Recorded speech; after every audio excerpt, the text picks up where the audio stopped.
Alright, so here's what happened. After the mechanic removed the old oxygen sensor, I put in the new one, started the car up, hooked up the scan tool, and so it was initially giving me all the old codes that were on there from before I replaced the oxygen sensor, which is to be expected because the car doesn't know any better yet. I haven't driven it around yet with the new oxygen sensor, so it doesn't have the data yet. So there's 5 codes on there. System 2 lean, heater circuit malfunction, those kind of things.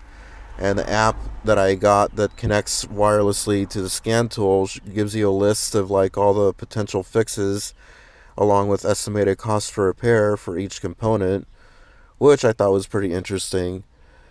Well, anyway, so there's all the 5 codes there that popped up. And so as you'll see in a second, the monitors, which are required for passing emissions, all those sensors that are listed right there in that list, they all need to be ready and passed. As you can see, there's a complete and incomplete category there for each one. So what happened is I erased everything. Now I got only 2 engine codes, System 2 lean and heater circuit malfunction. It still doesn't know that I've replaced the oxygen sensor yet. And now it doesn't have data for all these sensors now, which are going to be required to pass a smog test. So as you can see, it's this whole list: fuel system monitor, exhaust gas recirculation monitor, EGR, catalyst, evaporative system, evap monitor, oxygen sensor monitor, oxygen sensor heater monitor.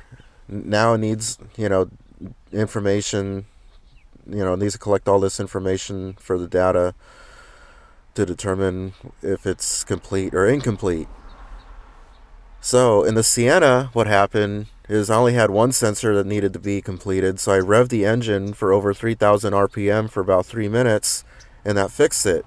So I figured I could do the same thing in the Ford, and it would take care of at least most of the sensors, I thought. So I revved the engine about 3,000, 3,500 RPM for about 3-4 minutes. And then now I got this new problem, valve duty cycle higher than expected. What happened is after I removed my foot off the accelerator, it remained revving at about 35, between 3,000 3,500 RPM with my foot completely off the gas. It's never done anything like that before. So now I'm guessing maybe something got shook around from the impact. Maybe I brought out some kind of, problem. I don't know if it caused the problem necessarily, but I mean, a car shouldn't do that.